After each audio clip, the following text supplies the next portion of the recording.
देशाचे पंतप्रधान आदरणीय नरेंद्रजी मोदी साहेब, गृहमंत्री माननीय श्री अमितजी शाह साहेब, मुख्यमंत्री माननीय देवेंद्रजी फडणवीस साहेब, उपमुख्यमंत्री माननीय एकनाथजी शिंदे साहेब आणि मंत्रिमंडळातील सर्वच सहकाऱ्यांचा मला भक्कम पाठिंबा आहे. आपण तुम्ही सगळ्यांनी आता प्रत्यक्ष पाहिलेलंच आहे. त्यामुळे कोणत्याही विकास कामाची गती व गुणवत्ता यापुढे कमी होऊ देणार नाही हे आपल्याला आश्वासन देते. शिवशाहू फुले आंबेडकरांची विचारधारा ही महाराष्ट्राची ओळख आहे. आदरणीय पवार साहेब आणि दादा यांच्या प्रगतिशील विचारांचा वारसा सांभाळत मी उर्वरित आयुष्य सतत काम करत राहीन.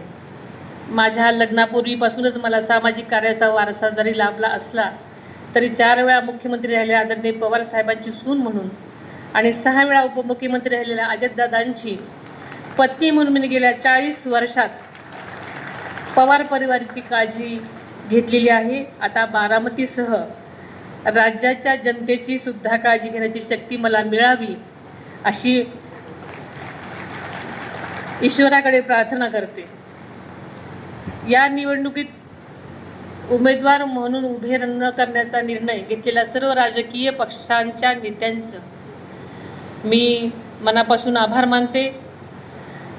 त्यामध्ये आदरणीय पवार साहेब, सुप्रियाताई, उद्धवजी ठाकरे साहेब, रामदासजी आठवले साहेब, जानकर साहेब, त्यांचे मी सर्वांचेच विशेष आभार मानते. आपले सर्व हितसंबंध बाजूला सारून या दुःखाच्या क्षणी आपण सर्वांनीच पाठिंबा दिल्याबद्दल मी सर्वांचीच मनापासून आभारी आहे.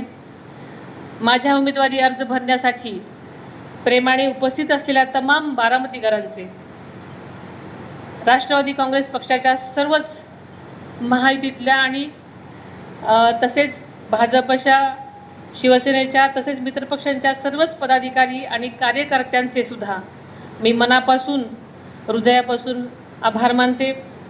ही लोकशाही आहे, त्यामुळे प्रत्येकाच्या मताचा मी आदर करते.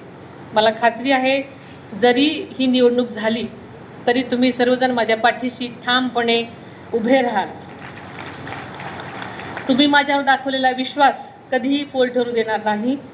बारामती माझ्यासाठी केवळ एक मतदारसंघ नाही, म्हणजेच बारामती दादांचं स्वप्न आहे.